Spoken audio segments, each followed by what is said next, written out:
नमस्कार वृषभ राशि वालों, इस सप्ताह की बड़ी अपडेट मैं आप लोगों के लिए लेके आया हूं।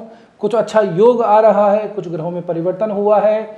हमने पिछली वीडियो के अंदर मंगल के बारे में डिस्कस किया था। अब आज हम राशि फल के बारे में बात करेंगे, यानी कि 18 मई से लेकर के और 24 मई के बीच में क्या कुछ ग्रहों का परिवर्तन हुआ है और उसका क्या प्रभाव आपके ऊपर पड़ेगा।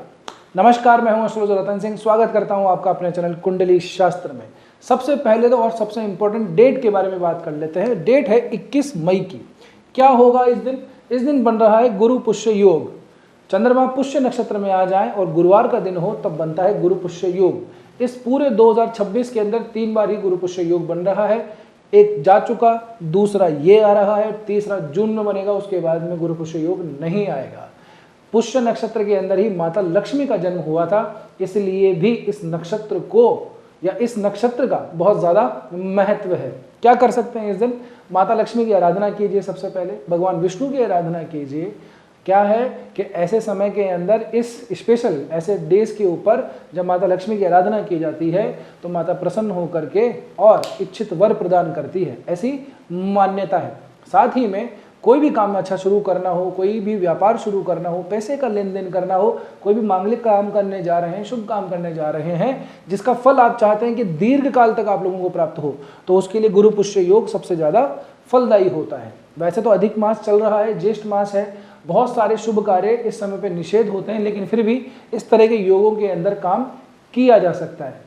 गृह निर्माण करना, गृह प्रवेश करना, शादी ब्याह, इस तरह के जो बड़े आयोजन हैं वो फिर भी टाले जाते हैं इस अधिक मास के अंदर।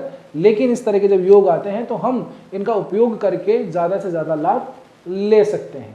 ठीक है जनाब, अब बात कर लेते हैं आने वाले सप्ताह के बारे में। देखिए, वृषभ राशि है। वृषभ राशि के अंदर इस समय पे सूर्य बुध दोनों गोचर किए हुए हैं, लेकिन एक जबरदस्त वाला एक योग बना हुआ है। क्या बना हुआ है? शुक्र बुध की राशि में है, बुध शुक्र की राशि में, यहाँ पे राशि परिवर्तन योग हो रहा है।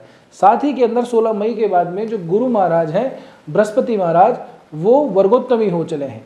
वर्गोत्तमी कोई ग्रह जब हो जाता है तो अपने बहुत ज़्यादा शुभ फल देता है। वो जिस राशि में है वो नवमांश में उसी राशि में पहुंच जाए तब कहा जाता है कि गुरु या कोई भी ग्रह वर्गोत्तमी हो गया है। तो सबसे पहले तो हम बात कर लेते हैं इनकी ही के बारे में। देखिए, आप ही की राशि, आपके लग्न के ऊपर बुध आदित्य योग बना हुआ है। इस तरह का योग जो है राजकीय कार्यों के अंदर श्रेष्ठ फल देता है।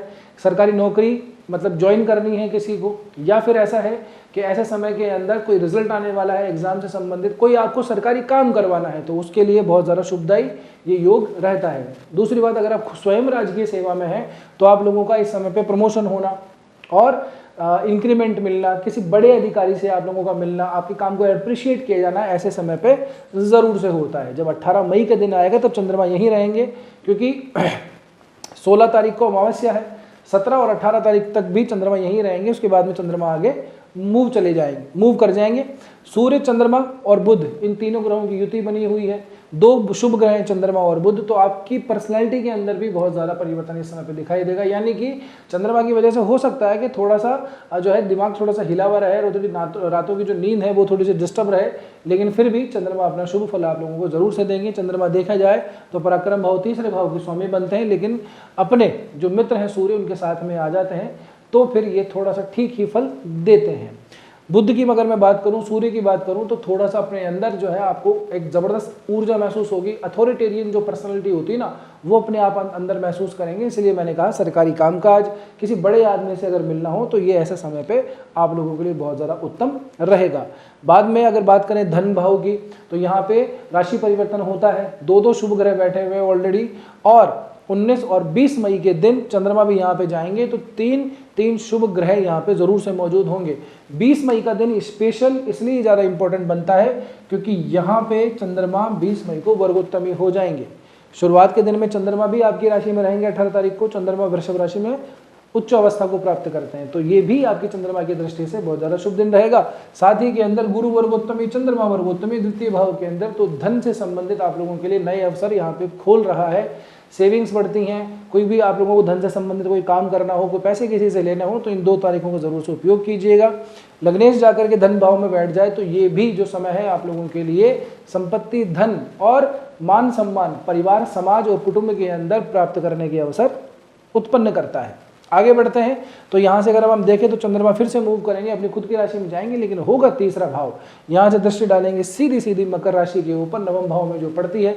चंद्रमा का तीसरे भाव में चल जाना क्या होता है कि व्यक्ति कई बार छोटे छोटे कामों में बहुत ज़्यादा इन्वॉल्व हो जाता है, जो उसकी बड़ी प्लानिंग है, बड़ा टारगेट है, वो मिस कर देता है। तो इस 2 दिनों के अंदर इतना थोड़ा ध्यान रखिएगा कि फालतू टाइम वेस्ट अपने को नहीं करना है ना। गए छोटे से किसी काम के लिए, आधे घंटे का काम है, पूरा दिन भर लगा के आ गए और उसके बाद में वो काम भी नहीं हुआ।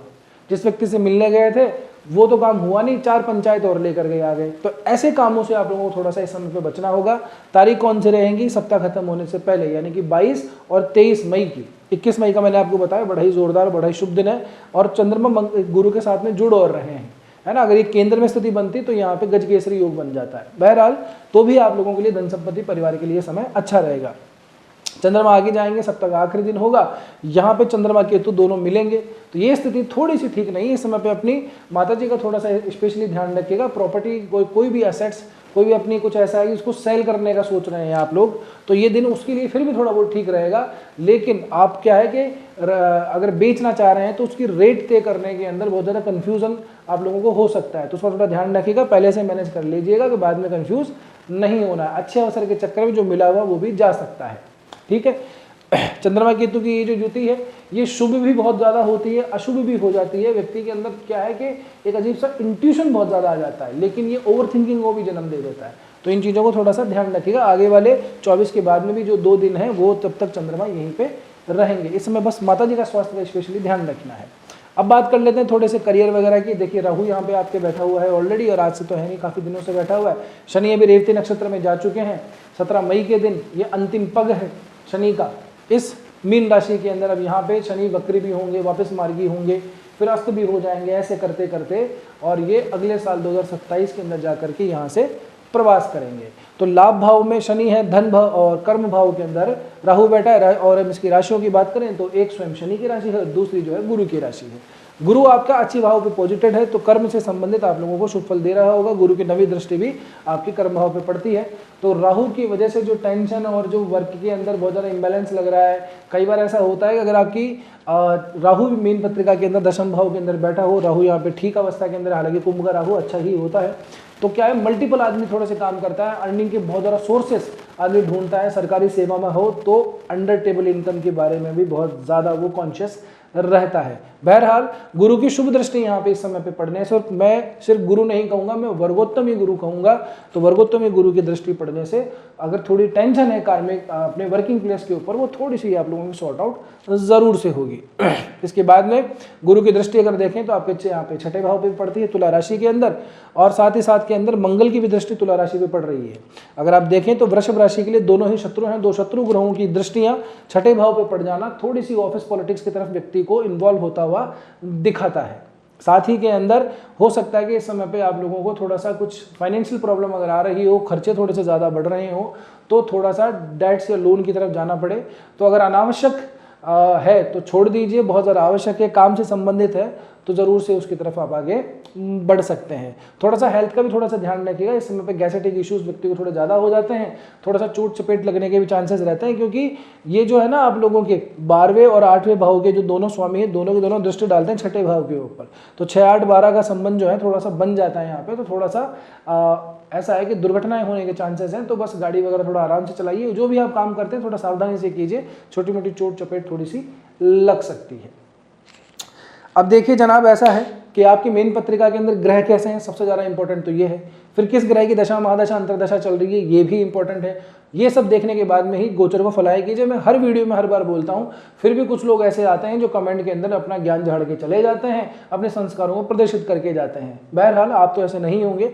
तो बस गोचर लगाने का, जो भी राशिफल होता है उसको देखने का सबसे अच्छा तरीका यही है, अपनी पत्रिका उठाइए, किसी भी सॉफ्टवेयर में डिटेल डाल लीजिए, वहाँ से दशा देखिए, ग्रहों की स्थितियाँ देखिए, फिर गोचर को फलाइए। जिन ग्रहों की महादशा, अंतरदशा, प्रत्यंतरदशा है उन्हीं का ही गोचर ज़्यादा फल देता है, बाकी का भी देता है, लेकिन उन ग्रहों का गोचर ज़्यादा फल देता है। उम्मीद करता हूँ वीडियो आप लोगों को ठीक लगा होगा। भाई साहब ठीक लगा है तो लाइक भी कर दीजिए, सब्सक्राइब करना हमारे चैनल को बिल्कुल भी नहीं भूलना। देखिए आप लोग आते हैं, देख के चले जाते हैं, सब्सक्राइब चैनल को नहीं करता। जनाब आपका जो सपोर्ट है ना वही हमारे लिए मोटिवेशन बनता है, तो मोटिवेट हमें करते रहिए, हम अच्छा अच्छा कंटेंट आपके लिए लेके आते रहेंगे। ठीक है। और एक और मैं आप लोगों को इन्फॉर्मेशन देना चाहता हूँ कि कोई भी अगर थोड़ी सी आपको कोई ज्योतिष से प्रश्न है तो आप कमेंट करके उसको डाल सकते हैं। Q&A सेशन हम जरूर से लेंगे, तो Q&A सेशन के अंदर जो भी कमेंट हमको ठीक लगेंगे, रिलेवेंट लगेंगे, उसका आंसर हम Q&A सेशन के अंदर अलग सी वीडियो बना के आपको देंगे, आपका नाम लेकर के जरूर से बताएंगे, ठीक है ना। बस आज के वीडियो में इतना ही, मिलते हैं अगले वीडियो में। तब तक के लिए स्वस्थ रहिए, मस्त रहिए, अपना और अपनों का ध्यान रखिए। जय श्री कृष्णा, जय श्री राम, हर हर महादेव, जय गौरी शंकर।